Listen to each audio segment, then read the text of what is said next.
Okay, so we're going to pick up on learning objective number 3, which is state the accounting equation and define its components. Now, in this learning objective, you're going to learn the very minimum building block in order to understand how businesses capture financial transactions and how do they actually account for activity that goes on in the company.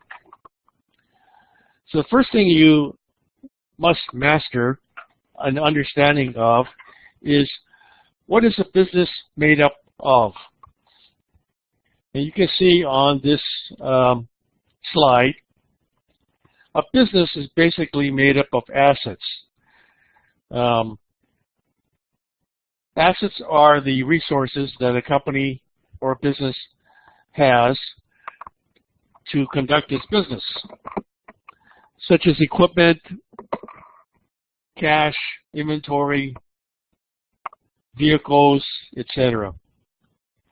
And offsetting the assets that a company has to run its business are what we call liabilities and owner's equity. So you can see that in this picture, we have assets on the left side of the equal sign, and we have liabilities and owner's equity on the right side of the equal sign. So this is basically the underlying framework that accountants use for recording and summarizing economic events or activity. So everything that you're going to learn in the first 4 chapters has to do with this equation, this basic accounting equation. Okay, now what you need to be able to understand is, what are the components of this equation? So big picture, assets, I'm going to use a real simple example. If you own a house, that is an asset you have. If you purchase a house, you have an asset. That's the house. Now, oftentimes, people purchase homes by going to the bank and borrowing the funds necessary to pay for the house. That is a liability. Whatever money that a person had to secure through, let's say, First Hawaiian Bank to purchase this house is referred to as a liability. And you guys understand the word liability. That means that it's a debt. It's something that you have to pay back. We call that a liability. And if you use some of your own personal money to pay for this house, because most of the time a bank will not loan 100% of the cost of the house to you, you would have to put up some of your own money. That is called your equity. Whatever money you put in to buy that house is referred to as the owner's equity. All right, so does that make sense to you guys? Just give me a yes or no. Okay. Now, in this example, let's say the house costs $500,000. Then the asset on the accounting records in a business, or in your accounting records, would show a house worth $500,000. And let's say you had to secure a $400,000 loan to buy this house. Then on your accounting records, you would show a liability of $400,000. And the difference is the amount of money that you put in out of your savings account, and let's say it's $100,000. Of course, it has to be $100,000 because the house costs $500,000. So you can see that in the accounting equation, the value of the assets in a company is always equal to the total value of the liabilities plus the owner's equity. In this case, $400,000 is the liability plus $100,000 is the equity. This is the accounting equation that every transaction that is recorded in the company's accounting records has to end up with assets equal liability plus owner's equity. If the assets do not equal the total of the liability plus the owner's equity, then there's a problem. Something didn't get recorded correctly. In all cases, assets always have to equal the value in total of liability plus owner's equity.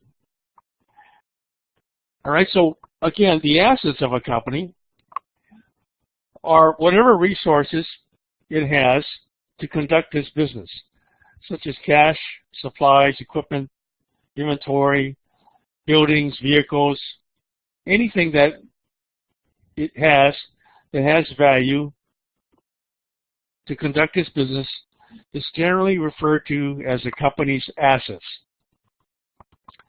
For example, a company has some farm equipment. Let's say this tractor is being used by the company for conducting its business, and it cost the company $30,000 to purchase the tractor. This $30,000 that's been recorded as the cost of the tractor has been offset in the accounting records by showing if it borrowed any money from a bank. Let's say it borrowed $20,000. That means that the bank loan represents a liability on the company's records. Liabilities are what we refer to as claims against the assets. Outside third-party claims against the assets. These are debts and obligations the company has toward a third-party or an outside third-party lending institution like First Hawaiian Bank. And let's say the company put up $10,000 of its own money to get this asset. So the owner has a claim on the asset equal to its equity. In this case, the $10,000 the company put in to buy the asset, the tractor, is referred to as its equity in the tractor. So owner's equity is defined as the owner's claim on the total assets. They have a claim of $10,000, even though they own the asset in title, because they borrowed $20,000 to purchase this asset. Their equity in the asset is only $10,000. The other $20,000 is tied up in a debt. We call it a liability. And so all assets, in this case the tractor, is claimed by either the creditor, the bank, or the owner. In this case, the owner has a $10,000 claim against the tractor, and the bank has a $20,000 claim against the tractor. In the world of business, all claims of creditors, in this case the bank, has to be paid before the owners can take claim of the asset. So in the case of a bankruptcy, they had to bankrupt the company going out of business. The bank has a claim on this asset to fulfill its unpaid loan before the owner gets anything out of it. So this is the way basically any type of transaction involving lending from a bank would be handled. The bank generally, when you take a loan out, if it's for a car or if it's for a home, they will require that you put up as collateral the asset that the loan was given to secure. This is the rule of business. In this case, the $20,000 loan to buy the tractor plus the $10,000 cash put up by the owner is always equal to the value of the asset, in this case $30,000. So this is the basics that you got to understand in terms of the accounting equation. All right, so just to kind of reinforce that concept, the accounting equation is always assets equal liability plus owner's equity.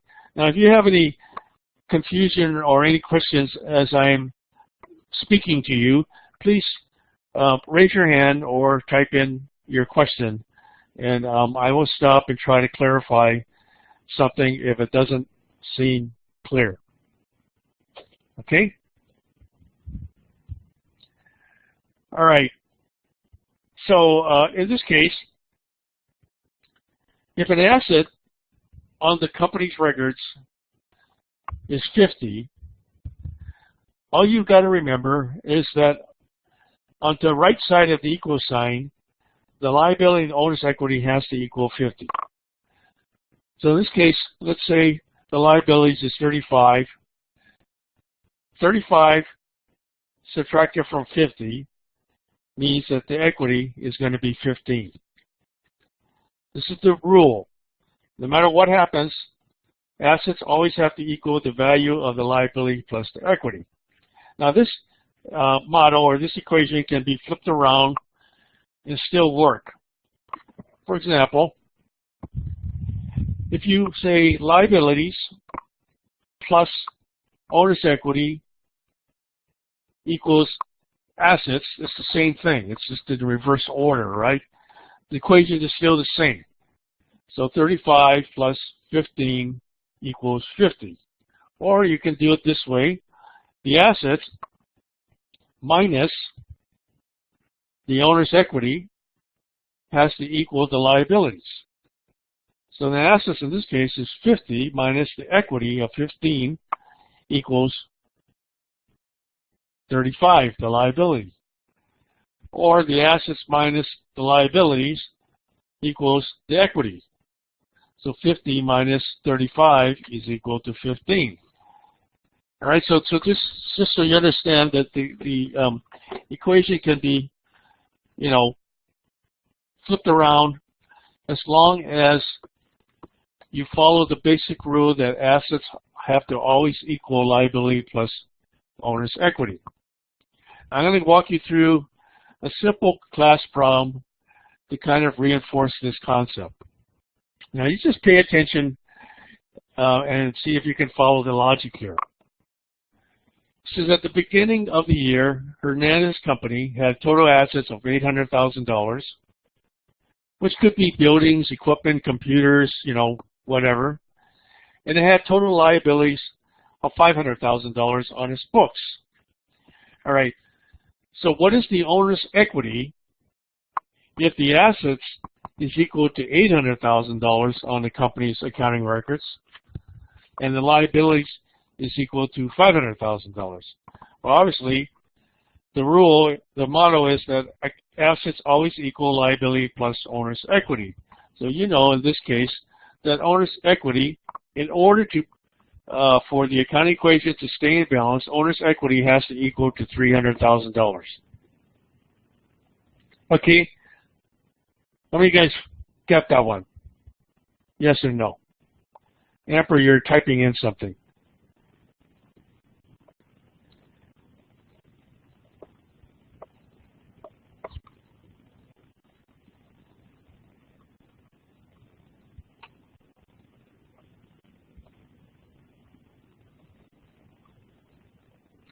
All right.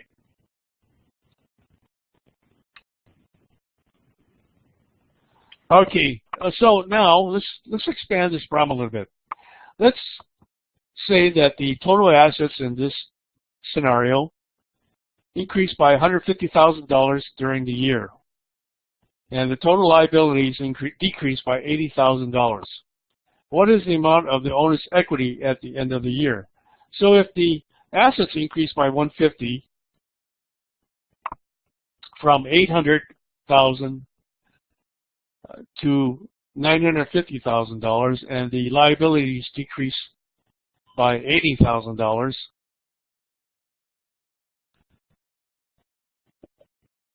then the revised asset total is $950,000, and the revised liability total is $420,000. All right, so this is basically, okay, during the year, the company's assets went up and some of the liabilities went down. This is the new balance in the assets and liability. What is the owner's equity? Anybody? Just type it in. Tell me what it is.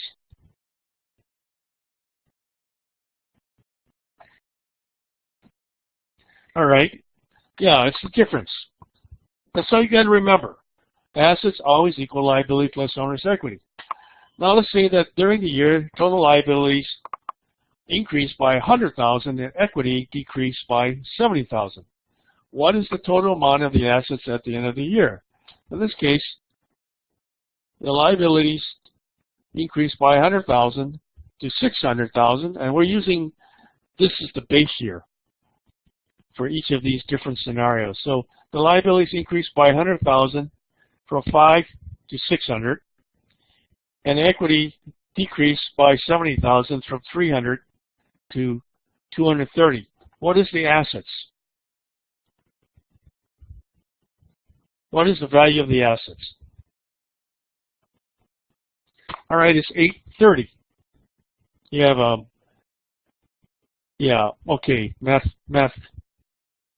It's $830,000.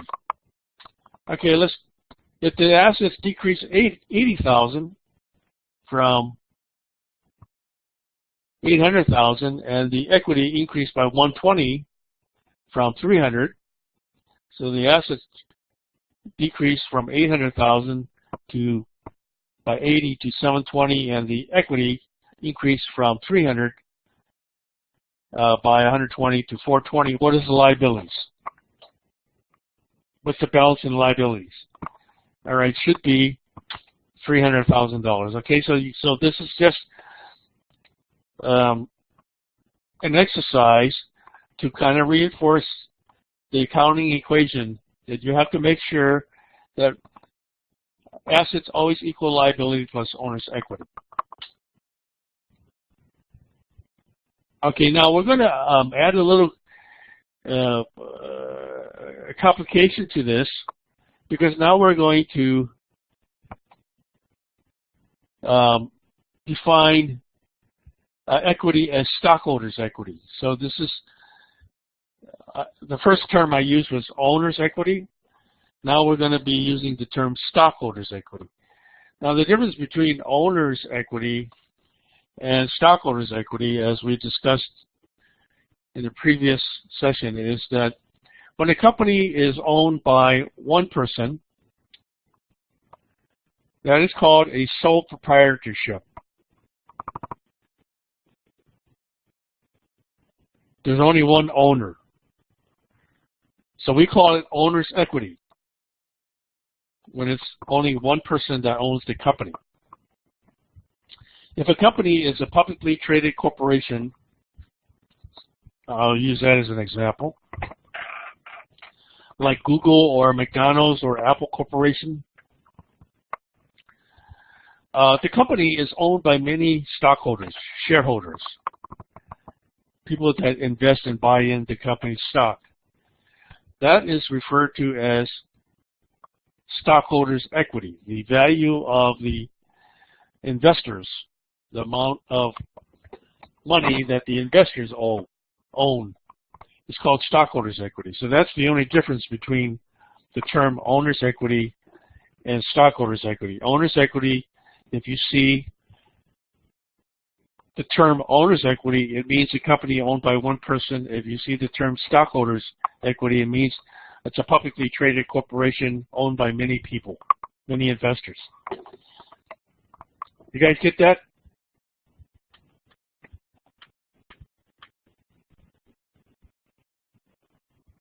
A partnership, which is kind of an offshoot of the sole proprietorship, you will see what they call multiple owner's equity accounts. There will be more than one owner, so you're going to see, if you have 2 or 3 owners in a partnership, you're going to see separate owner's equity accounts for each partner.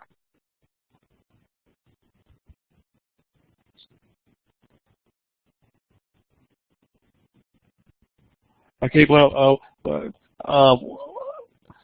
it's just that this corporations, publicly traded corporations, are a whole different animal from a accounting standpoint, and that's why we're going to talk a little bit about that in this chapter, because instead of, one owner or a few owners, we have literally hundreds of thousands of owners, but they're stockholders. They're not technically owners that are involved actively in the business like an owner in an owner sole proprietorship or partners in a partnership. Stockholders are just investors. They don't actually participate in managing the company. Okay, so just going back and re-summarizing, assets must always equal the sum of the liabilities and stockholders' equity. If in the event a business is liquidated, that means it stops doing business, it sells all of its assets and folds up shop, either through bankruptcy or through voluntary liquidation. The rule is that the amounts that are owed to debtors, the liabilities of the company, they have to be satisfied before the owners get anything. So the claims of the creditors, the banks, and any other third parties that have debts against the company, has to be paid off before the owners can get anything out of the company. And generally, what happens is when you hear companies go bankrupt, like Sports Authority a couple of years ago, or Borden's Bookstore, when those companies liquidated all their assets, they sold everything off. Whatever money they were able to generate from the sale of the assets went to pay off all the creditors. And generally, in the case of a bankruptcy, generally the value of the assets is much, much less than the value of the debt that's owed, and so the creditors took a loss probably in the case of Sports Authority and Borden's. Okay, so assets, again, are the resources a business owns, and we're going to get into a detail about this. Generally, these resources provide benefit in the future to help generate sales. We call that revenues. So assets provide future services or benefits, like equipment, inventory, supplies, etc. These are resources. These are referred to as assets. Here is a picture of the most common assets you will see in most businesses, starting with cash, going from cash to notes receivable, accounts receivable. These are means that a third party owes the company some cash. Either the company loaned cash to a third party and has a receivable outstanding, or the company sold some services or goods to a client and didn't get paid yet. That amount would be captured in this asset called accounts receivable. And then we have the more common things like vehicles, store supplies, equipment, building, and even land. So these are resources owned or controlled by a company. Now the ones that are kind of self-explanatory is like vehicles and supplies, equipment. These are These are resources the company paid for with cash, and so they have to be reported on the company's accounting records based on the amount that was paid for them, so that you show that they have, some value going into the future. Up here is accounts receivable. That means the company sold some goods and services on credit to another customer and didn't get paid yet. This is the way normally transactions are conducted between a seller and buyer in the business world. We're kind of a cashless, we don't really require cash payment anymore, especially when it comes to business dealings, right? So one business selling its services or goods to another business, like a supplier selling its goods to a merchandising company like Walmart, a factory or a wholesaler selling to Walmart. Generally, they will sell goods to Walmart and invoice them later. And so when they do that, they will record the amount that was sold and is going to be paid later as an accounts receivable. That's what that means. On the other side of the equation is the liabilities. Liabilities are the claims against assets. It's a party to whom money is owed by the company. And we have different types of liabilities that are reflected in the company's accounting records, such as accounts payable, notes payable, salaries payable. So these are the most common types of liabilities you will find in the accounting records. Accounts payable is a liability whereby the company purchased some services or merchandise goods from another company and promised to pay them next month, let's say. The amount that would be due to be paid to the other company would be captured as an accounts payable. Notes payable means that the company borrowed some money, let's say from a bank. They have to pay that money back at some future point in time. They would reflect that under liabilities as a note, an amount recorded under the note category. We have things like interest payable, taxes payable, and even wages payable. All of these are different types of claims interested parties have, like the bank would charge interest for money borrowed. If the interest hasn't been paid yet, they would be shown in this, under this heading. If they owe taxes to the government, they haven't paid it, they would show here. And if they owe salaries and wages to employees, they haven't paid them yet, it would be reported here. And then we have the thing called unearned revenues, which I won't get into until Chapter 3. And then you have the stockholders' equity. It's the ownership claim on assets, sometimes referred to as residual equity. In the case of a corporation, under stockholders' equity, we have two primary categories: the value of the common stock and the value of the retained earnings. Okay, now don't worry about it. I'm going to cover this in detail in a later chapter, but the value of the common stock is what the company issued the stock to the investors for. That's captured in this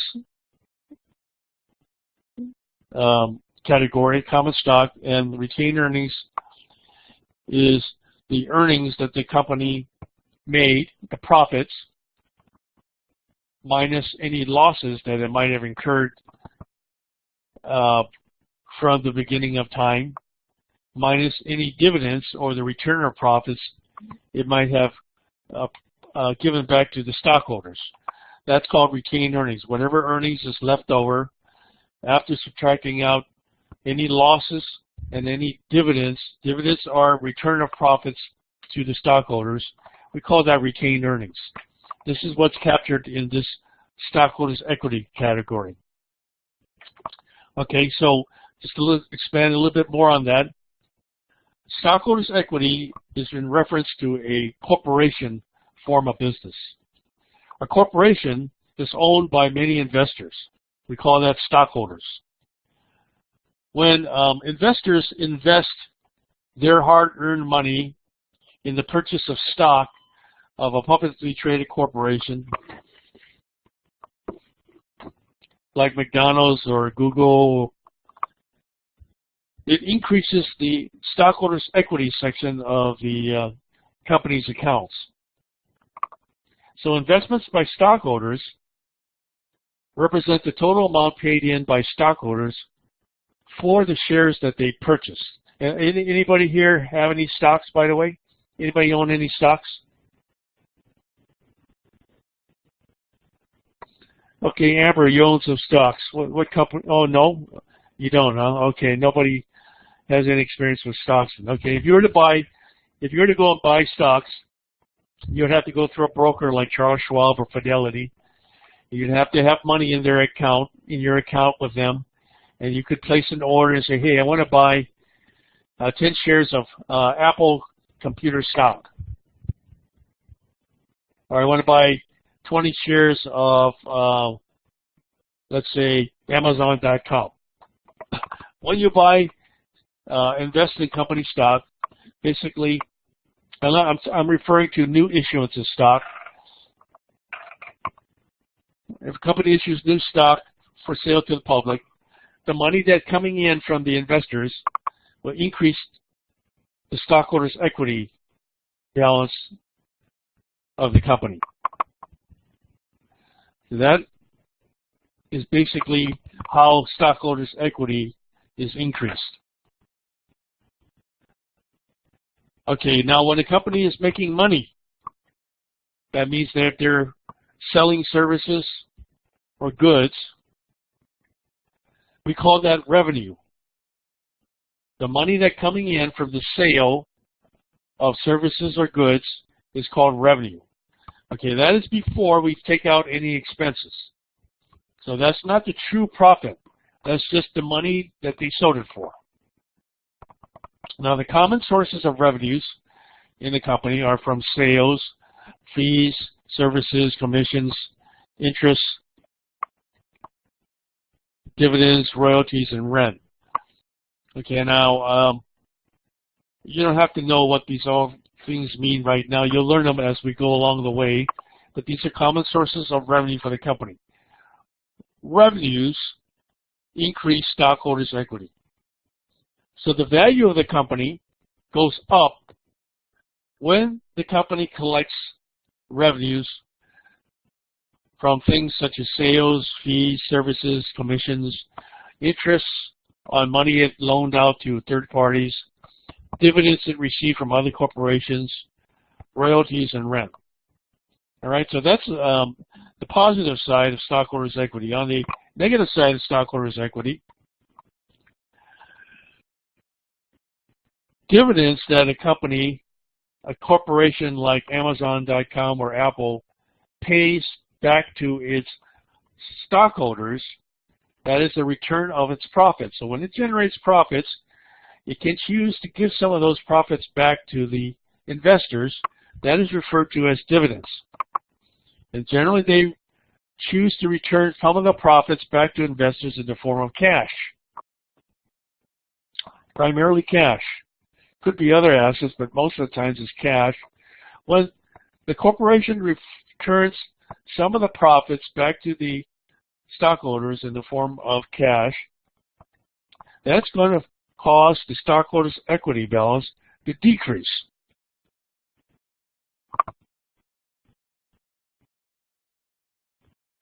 Okay, so that's a minus to the equity balance.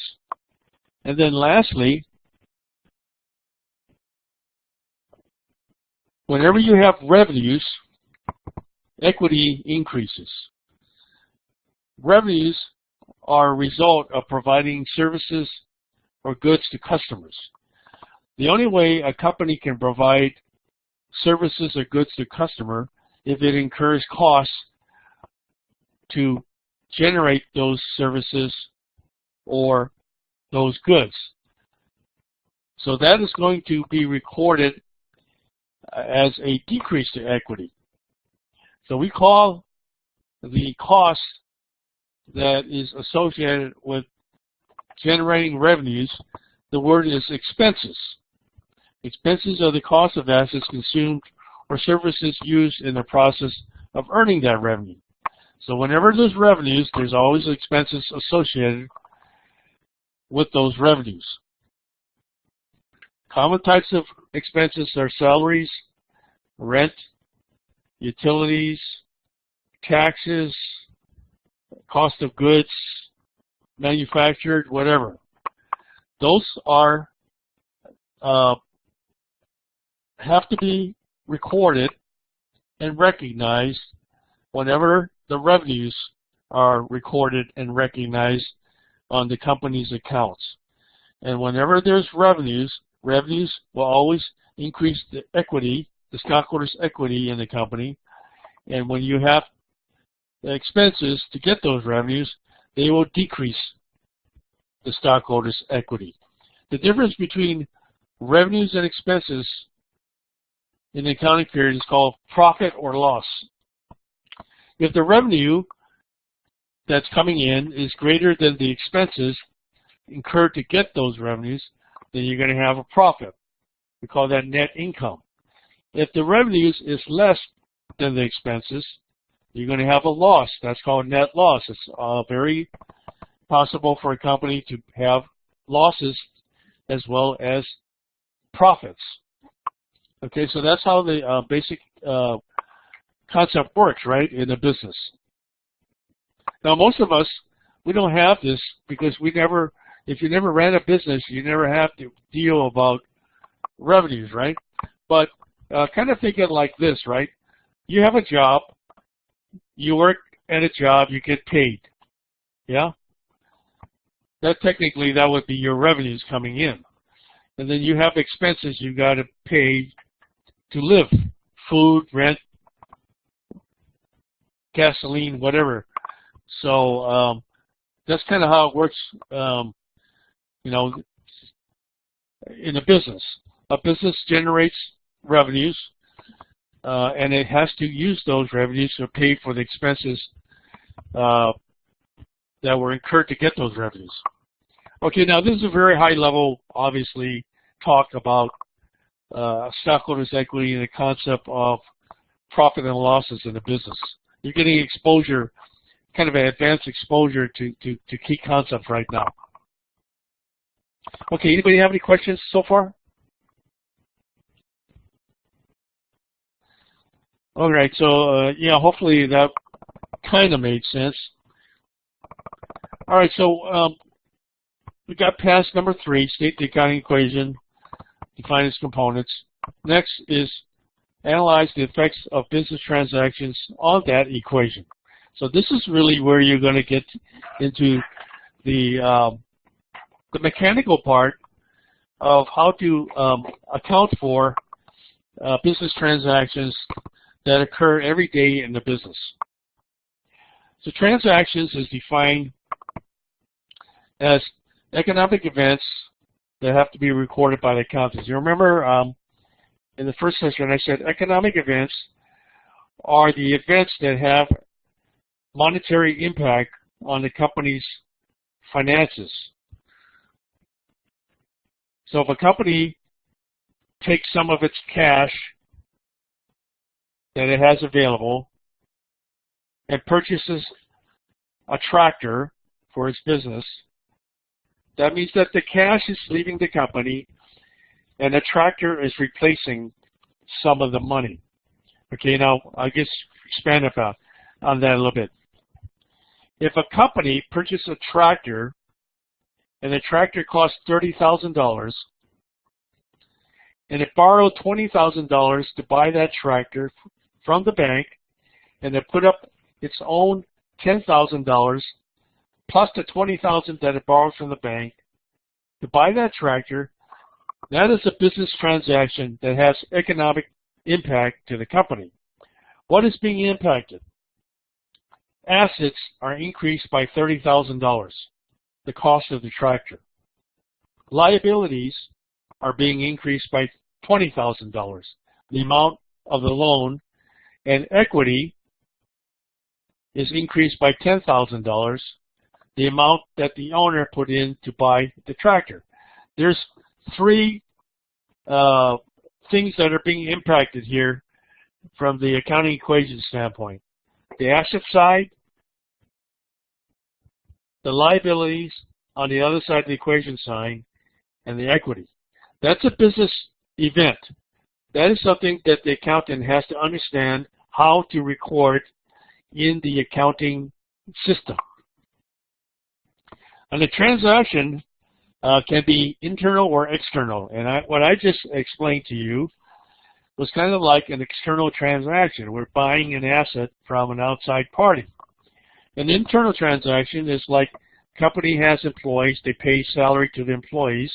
That would be an economic event. The company is using some of its cash to pay off the salaries or wages of employees. That's internal. Now, one of the things that you should be aware of is not all activities represent transactions. It doesn't have a monetary impact or money impact. It can't be recorded by the accountant. It's not a transaction. It's not an economic event. If it is a economic event, whether it's internal or external, it always has a dual effect on the accounting equation. The accounting equation is assets equal liability plus equity. When I say it has a dual effect, that means that it has to affect two or more components of that accounting equation. You cannot have an economic event that only affects one component or of the accounting equation. And we're going to go through this in great detail in Chapter 2 and 3. So let's go through the simple analysis of differentiating between an event that has economic impact and an event that doesn't have economic impact on the accounting records. So we got three events. Company purchases a computer. Company discusses a product design with a potential customer.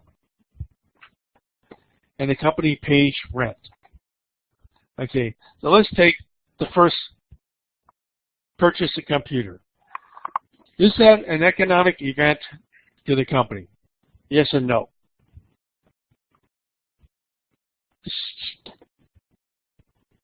What do you think, you guys?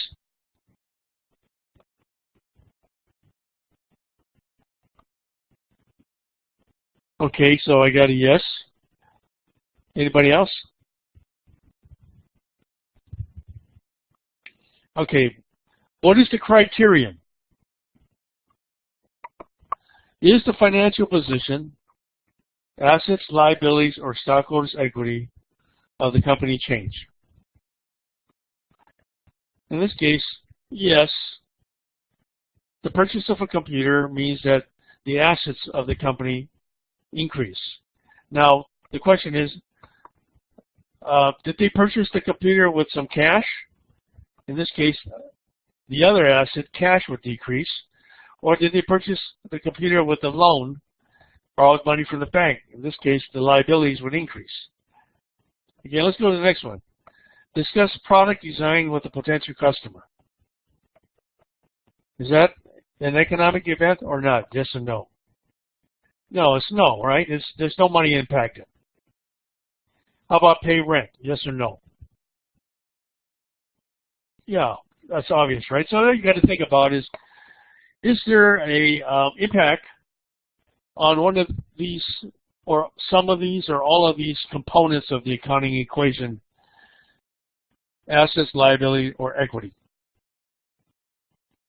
Okay, now I'm going to jump ahead and try to explain to you the expanded accounting equation. The basic accounting equation is assets equal liability plus stockholders' equity. Okay, in a corporation, the stockholders' equity consist of the common stock, which I kind of mentioned earlier, plus the retained earnings, which I discussed as well. The retained earnings is a special type of account unique to corporations. It doesn't apply to sole proprietorship or partnerships. A retained earnings is a special account where the corporation is keeping track of the revenues that it was booked, less the expenses incurred, minus any dividends that were paid out back to the stockholder. Now, this is exactly what I explained to you earlier. So this is what stockholders' equity generally consists of. The value of the investment from the investors, common stock, plus the retained earnings, or the profits or losses that the company generated from the beginning of its life, minus any return of profits called dividends back to the stockholder. Okay, now I'm going to walk you through a series of transactions so you can get an understanding of how transactions are actually impacting the accounting equation. So we have the accounting equation listed here: assets equal liability plus stockholders' equity, and I've expanded to show that under the assets we have cash, receivables, supplies, and equipment. And then in liabilities we have accounts payable, and then in equity we have common stock plus retained earnings, which consists of revenues minus expenses minus dividends. All right? So you notice that under assets we have 4 different categories of assets. And under liabilities we have 1 category of liabilities. And under equity we have common stock, revenue, expenses, and dividends. Now in most companies you're going to see a lot more different categories than this, but we're going to keep it simple. And I'm going to walk you through how transactions are recorded or impact the accounting equation. Remember the rule. Every transaction has a dual impact on the accounting equation. Dual impact means 2 or more. 2 or more of these categories are going to be impacted by every transaction. I'll take the first one. Investment by stockholders. So this is like, okay, this is a new company. Ray and Barbara Neal decide to start a new smartphone application development company, and they incorporate it as SoftBite Incorporated. That means that they created this company, and instead of setting up it as a sole proprietorship or a partnership, they incorporated it, and meaning they set it up as a corporation. All right, so this is the scenario, right? And so they they invested $15,000 cash of their own personal money into the business, and in exchange they received common stock of the company, $15,000. So this means that money is coming into the company. Remember earlier on we talked about the business entity concept. That means you keep the business affairs of the company's business affairs separate from the business affairs of the owners. So in this case, these 2 individuals decided to start a company, and they're going to put in $15,000 of their personal money into this new company, which is set up as a corporation. So the corporation has to set up its own accounts, own accounting records to keep track of this activity. So the common stock, in this case, indicates an ownership interest that the Neals have in SoftBite Incorporated. This transaction will result in an equal increase in both assets and equity. Now the asset that's going to be impacted by this transaction is the asset cash. Cash is going to go up. Cash is coming into the company. And offsetting that, because you've got to remember this is equal sign here, right? So whatever is on the left of this equal sign in total has to equal the total on the right side of the equal sign. So in this case, the only thing we have right now is common stock. 15,000 equals $15,000. So this is what's what we refer to as the dual impact on the accounting equation. In this case, the assets are impacted, cash, and the stockholders' equity account is going to be impacted positively by the same amount as the cash. So 15,000 equals 15,000. We're still in balance. Okay, you guys follow that? Yes or no?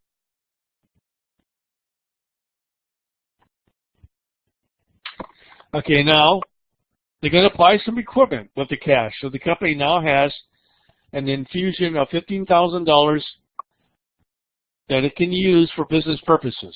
So they're going to buy some equipment now. The company's going to buy some equipment, and they're going to purchase computer equipment using $7,000 of the cash that came in to the company. In this case, the cash account, we're going to call it an account, right? It's going to show a reduction of $7,000. And offsetting that is the equipment account is going to show an increase of $7,000. Now notice that this transaction has a dual impact on the accounting equation, but only on the asset side. There's no impact to the liabilities, no impact to equity. $7,000 taken out of cash and $7,000 put into equipment. So they have now equipment worth $7,000, and they have $7,000 less cash. So the accounting equation still stays in balance because the balance in the cash account is now $8,000 plus the equipment, which is worth $7,000. $15,000 is still equal to $15,000 in common stock. You guys got that one? Yes or no? Okay. Okay, now they're going to buy some supplies on credit. So that means they're going to purchase some supplies, but they don't have to pay it right away. They're going to pay the supplier maybe next month or 30 days from the date they receive the supplies, which is common in business transactions. So in this case, the supplies that they purchase is $1,600 of headsets. And the supplier who supplied this is going to allow them to pay this bill next month in October. So this means that the asset, supplies, is going to be increased by $1,600, but they didn't have to use any cash. Rather, they incurred a liability. So the liability account, which we refer to as an accounts payable, is going to go up by $1,600. Now notice that the asset goes up by $1,600 on the left side of the equal, and the liability is also going to increase by $1,600 because they're going to owe $1,600 to the supplier. So now the total assets is the $8,000 in the cash plus the $7,000 in equipment, $15,000 plus $1,600 in supplies. So now the balance in the assets is up to $16,600. That is equal to the total of the liability plus the equity. $1,600 plus $15,000 is $16,600. All right, so everything stays in balance. Okay? Follow, yes or no?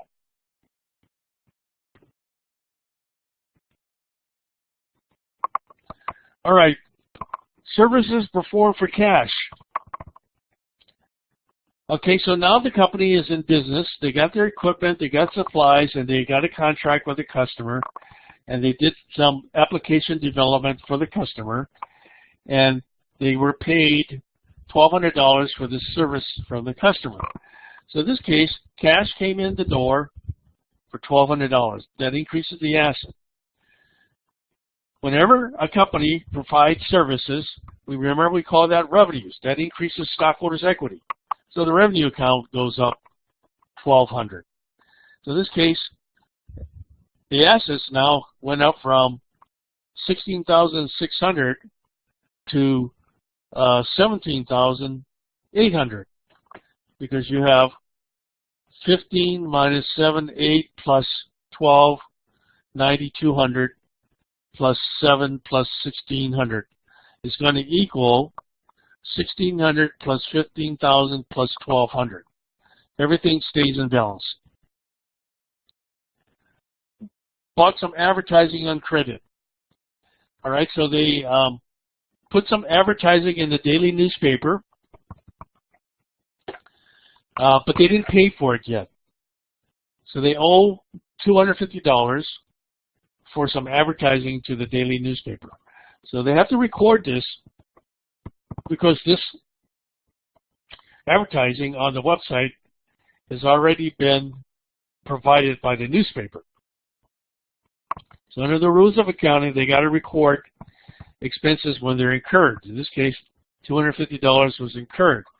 So in this case, they haven't paid it yet, so we know that the liability account, accounts payable, needs to be impacted by $250, and offsetting that would be a reduction in retained earnings of $250 for expenses. Notice nothing happened on the asset side. The only thing that happened was liabilities went up by $250 and retained earnings went down by $250, or stockholders' equity went down by $250. So everything stays in balance. The total balance didn't change from transaction number 4 total. Okay, that one was probably a little bit harder to follow, I'm guessing. But we just keep going on, okay? Services are provided for both cash and credit. So this means that the company gives some more services to the customer. It provided $3,500 worth of services, but it only got paid part of it, and billed the balance to be paid later on by the customer. So it got paid $1,500, and the customer still owes them $2,000. So in this case, the cash would be increased by $1,500. Oh, I'm sorry, the revenues would go up by $3,500 in total. That's the value of the services that were provided. And offsetting that on the asset side would be the cash account would go up $1,500, and the difference of $2,000 would be reflected under the accounts receivable, which is an asset showing amounts that are due from customers for services provided. So in this case, the assets jumped up by $3,500. Part of it picked up in the cash account, and the other part that's unpaid picked up in this accounts receivable account. These two equal $3,500, and that's offset by the increase in the revenue side, increasing stockholders' equity by $3,500. Okay, now that one is probably maybe a little confusing because most of you are not probably too comfortable yet with the term accounts receivable. All right, now they pay some expenses. So they had some expenses that they paid during the month for rent, salaries, and utilities. So they're going to pay these expenses with cash. When you see the term pay, that generally implies cash. So generally what happens is when they pay for something, in this case expenses, you would record a reduction to the cash account, $1,700, and you would record the different expenses as a reduction to retained earnings and stockholders' equity. So minus $1,700 equals to minus $600, $900, $200 on the expense side. Then they're going to pay their accounts payable. So in their accounts payable, we have some amounts that are due here, right? They bought some supplies for $1,600 way back when. They didn't pay it yet, and they incurred some advertising. They recorded as an expense they didn't pay yet. So they're going to pay this advertising now. Again, when you see the term pay, it implies the cash account is impacted. So this relates to transaction number 5. So you know that every transaction has a dual effect on the accounting equation. In this case, the cash account will be reduced by $250, and the liability account will be reduced by $250. So both sides are going down. Assets are dropping $250, and liabilities is dropping $250. So everything stays in balance. Assets equal liability plus stockholders' equity. Okay, now they got some cash coming in. They received an additional $600 cash from the customer who was billed for services in transaction number 6. So transaction number 6 is when they provided services to a customer for $3,500. We recorded as revenues. We got paid part of it, $1,500, recorded as cash, and the remaining part, $600, is due, amount due. That's recorded as receivable. Now they got paid part of this $2,000 in cash. That means the cash account goes up by $600, and this accounts receivable asset goes down by $600. Nothing happens on the right of the equal sign, only impacting 2 asset accounts.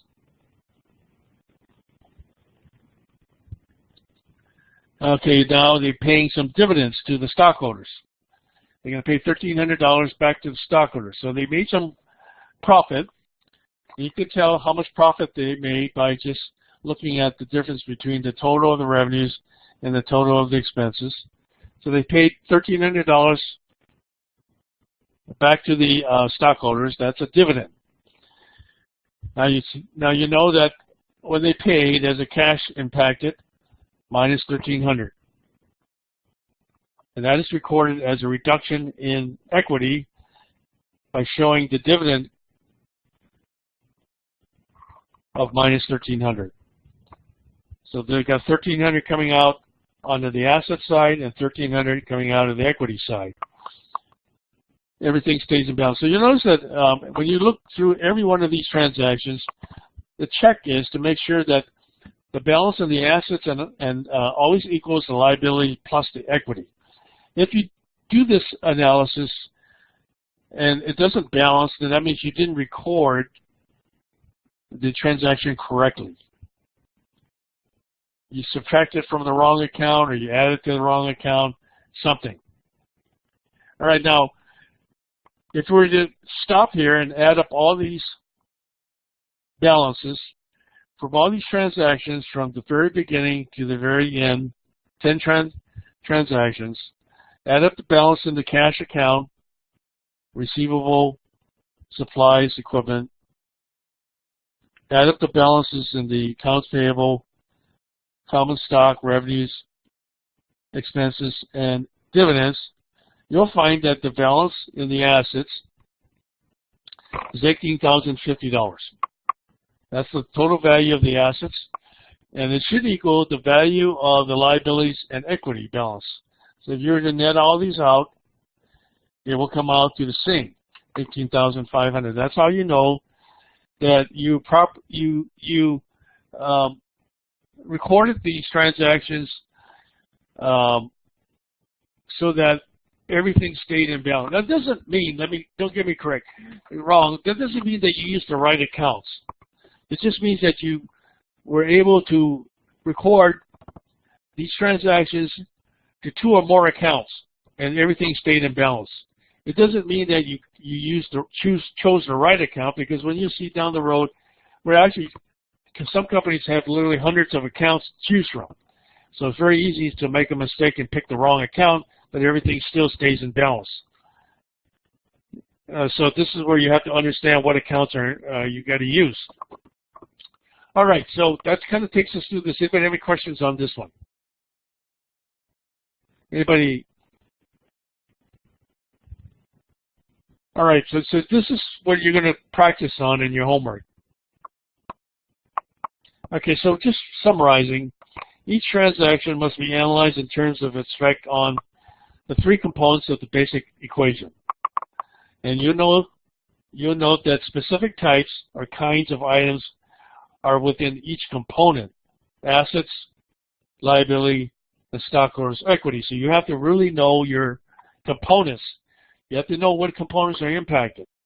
You have to know whether the components impacted positively or negatively in accordance with the accounting equation. And you know that at the end of analyzing every transaction, the two sides of the equation have to always be in balance.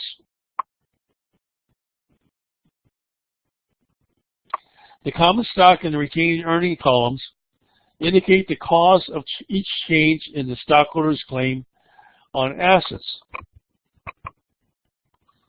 The common stock and retained earnings columns indicates the cause of each change in stockholders' claim on assets. So go back to this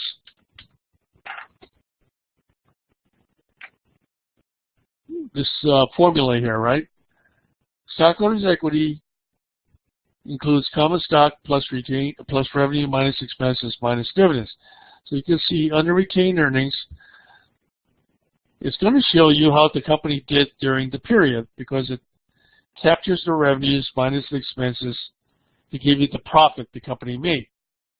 So we'll go through that again later on. Okay, now I'm going to skip this one because we're running out of time, and I'm going to just jump. And you can go through this on your own. This will be posted to the last learning objective.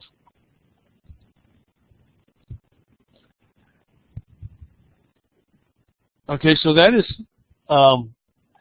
number 5. Describe the 4 financial statements and how they are prepared. Now, I'm going to just go through this real quickly.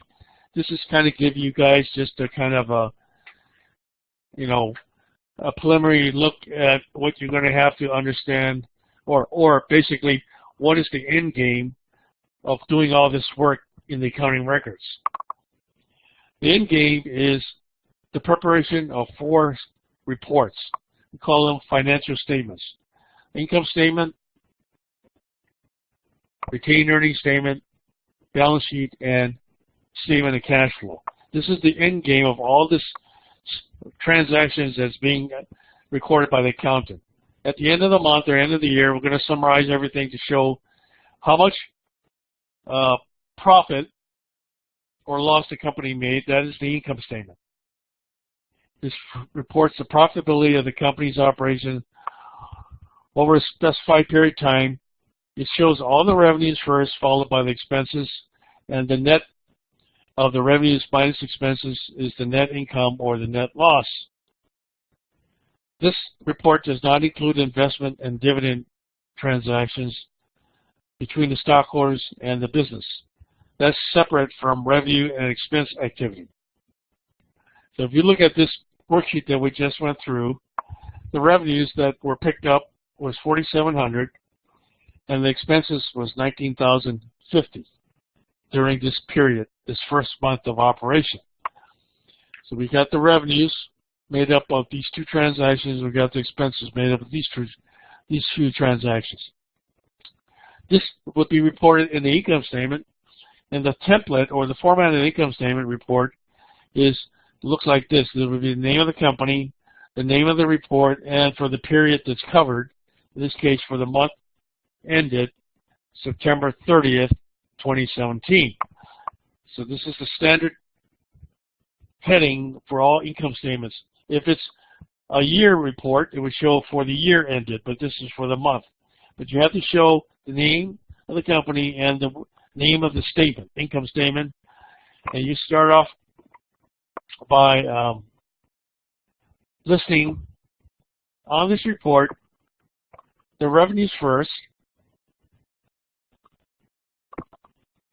In this case, they have service revenues of $4,700. And underneath that, they would then list the expenses. In this case, they would list all the various expenses that we saw on that schedule, and then they would subtotal that.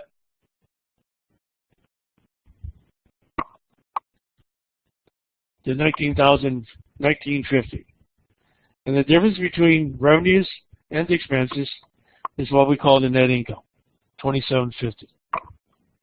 Now notice that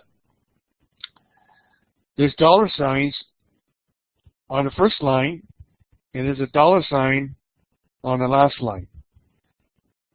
And notice that there's a single line under total expenses. That means that when you see a single line, you're going to net the numbers that are reported above the single line, and the total is reflected as a double underscore under the number. That's all that means. That's how you got to read the financial statement.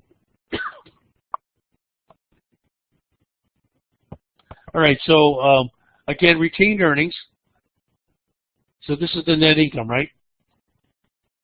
So retained earnings, again, is an account where the cumulative net income that a company retains for use in the business is recorded. Net income, which we just saw, each accounting period increases retained earnings, and the net loss decreases retained earnings.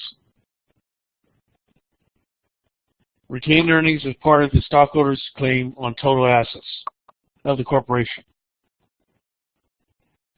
A declaration of dividend to shareholders decreases retained earnings. Okay, now we are basically heading into the what they call the retained earnings statement. So the retained earnings statement is another statement. Name of the company, retained earnings statement, again for the same period. And all it shows is the balance at the beginning of the month. This is a new company, so there's no retained earnings. The investors, okay, so then they paid $27.50. That comes from the income statement.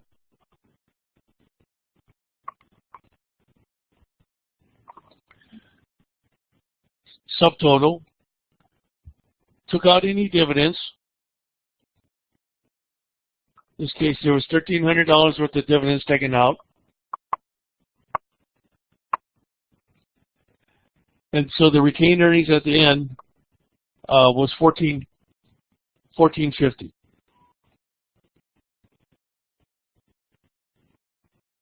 Okay, now the next statement is the balance sheet. Balance sheet basically reports the value of the assets, liability, and equity of the company. Usually you list the assets at the top, followed by the liabilities and stockholders' equity. Again, assets must equal liability and equity. Then this is usually a snapshot of the company.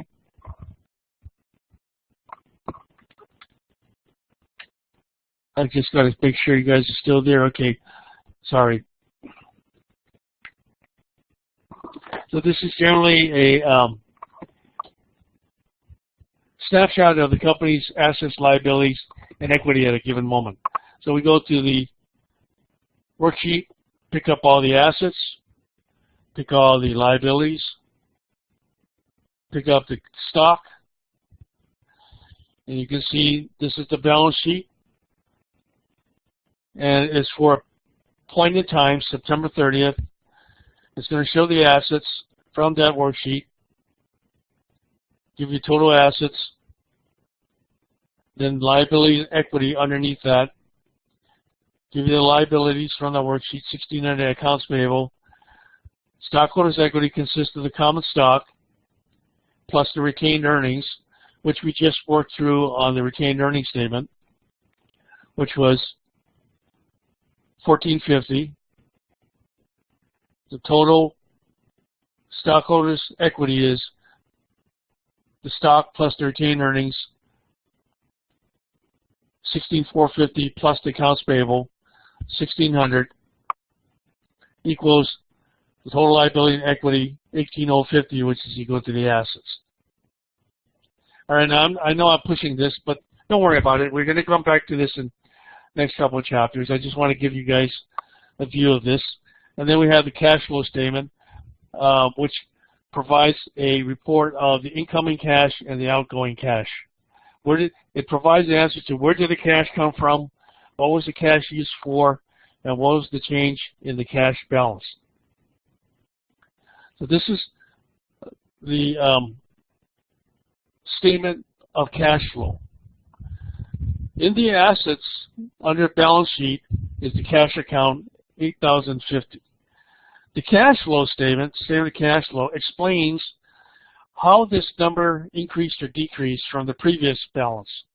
And you can see it's showing $8,050 here, and this is explaining that this number is made up of cash provided by operations.